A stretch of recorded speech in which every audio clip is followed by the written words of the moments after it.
I welcome you to learn English.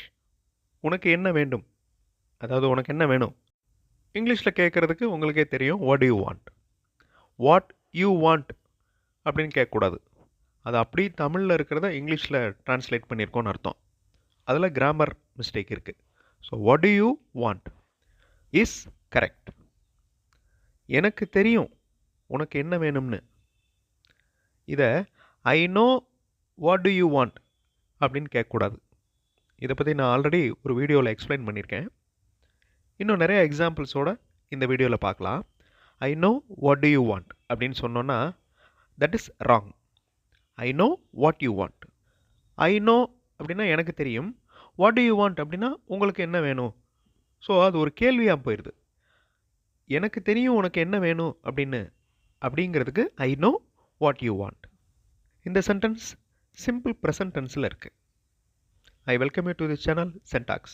உங்களுடைய spoken English ஸ்கில்லை develop பண்ணுறதுக்கு வீடியோஸ் அப்லோட் பண்ணிட்டு வரேன். ப்ராக்டிஸ் பண்ணிட்டே இருங்க, கண்டிப்பாக டெவலப்மெண்ட் இருக்கும். அதே மாதிரி இந்த சேனலில் டூ டஸ் ரெண்டு வார்த்தைகளையும் எப்படி யூஸ் பண்ணணும் அப்படின்னு எக்ஸ்பிளைன் பண்ணுற வீடியோஸ் நிறையா இருக்குது. டஸ் அப்படிங்கிறது சிங்குலர், அதாவது ஒருமை. டூ அப்படிங்கிறது ப்ளூரல், பன்மை. இந்த டஸ் அப்படிங்கிற வார்த்தைக்கு அடுத்து ஹீ வந்திருக்கு பாருங்கள், அது சிங்குலர், ஒருமை. ஹீ அப்படின்னா அவர். அவர் என்ன கேட்குறாரு? What does he ask? அவர்கள் என்ன கேட்கின்றனர்?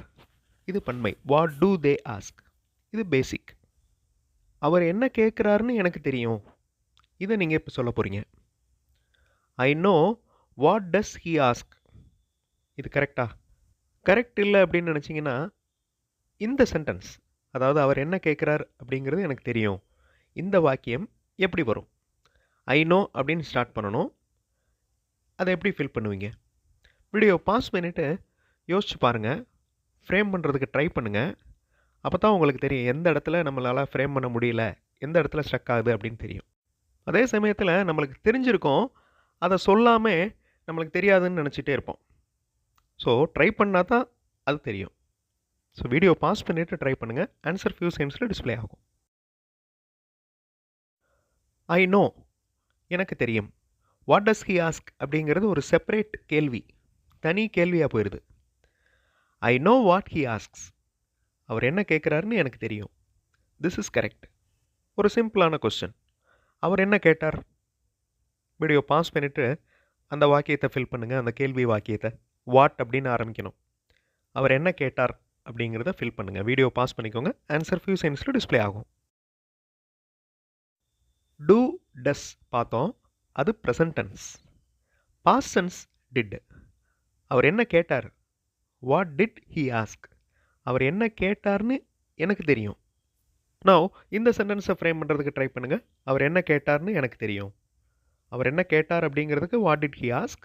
அவர் என்ன கேட்டார்னு எனக்கு தெரியும் அப்படிங்கிறத ஃப்ரேம் பண்ணுங்கள். வீடியோ பாஸ் பண்ணிவிட்டு ட்ரை பண்ணுங்கள். ஆன்சர் ஃபியூ செகண்ட்ஸில் டிஸ்பிளே ஆகும்.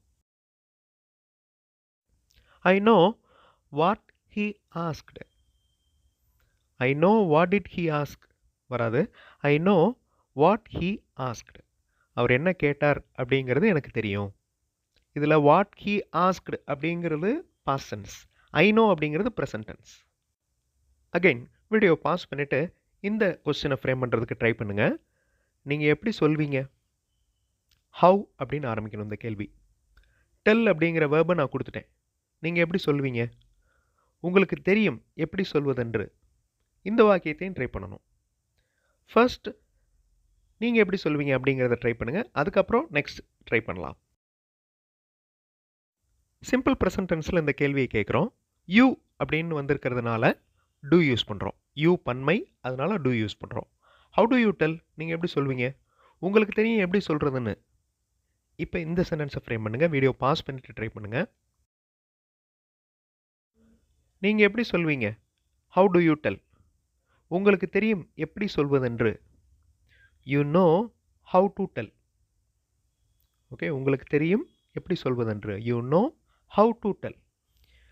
எங்கே நீங்கள் கொண்டு வருவீங்க? ஒரு சாதாரண கேள்வி. எங்கே நீங்கள் கொண்டு வருவீங்க? இதில் நான் ப்ரோனவுனும் வேர்பும் கொடுத்துட்டேன். You bring. அந்த கொஸ்டினுடைய ஸ்டார்டிங் நீங்கள் ஃபில் பண்ணணும். எங்கே நீங்கள் கொண்டு வருவீங்க? வீடியோ பாஸ் பண்ணிவிட்டு ட்ரை பண்ணுங்கள். ஆன்சர் ஃபியூ செகண்ட்ஸில் டிஸ்பிளே ஆகும். எங்கே அப்படிங்கிற வார்த்தை வேர். வாட் அப்படின்னா என்ன, விச் அப்படின்னா எது, ஹவு அப்படின்னா எப்படி, இந்த மாதிரி கேள்விக்கு உண்டான வார்த்தைகளை அதனுடைய மீனிங்ஸை நல்லா தெரிஞ்சு வச்சுக்கணும். எங்கே நீங்கள் கொண்டு வருவீங்க? வேர் டு யூ பிரிங்? அகெயின் இந்த யூ வந்திருக்கிறதுனால இங்கே டூ வந்திருக்கு.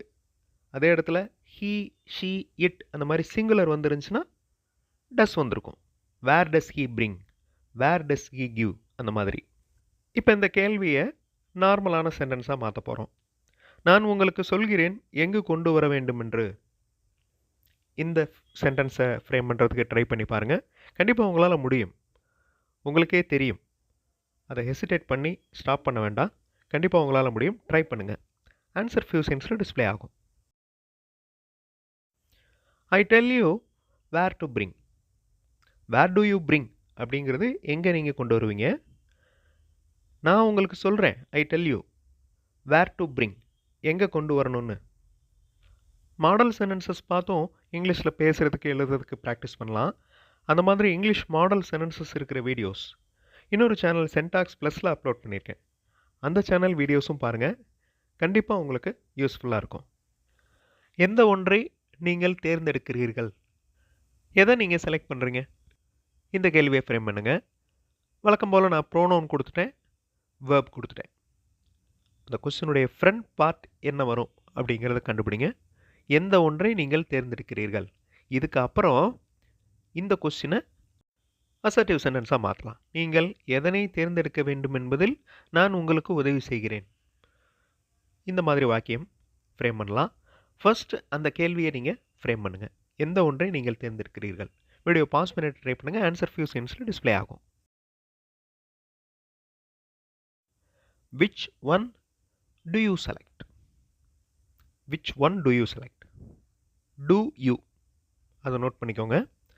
அதுவே சிங்குலராக வந்துருந்துச்சுன்னா which one does he select? Okay.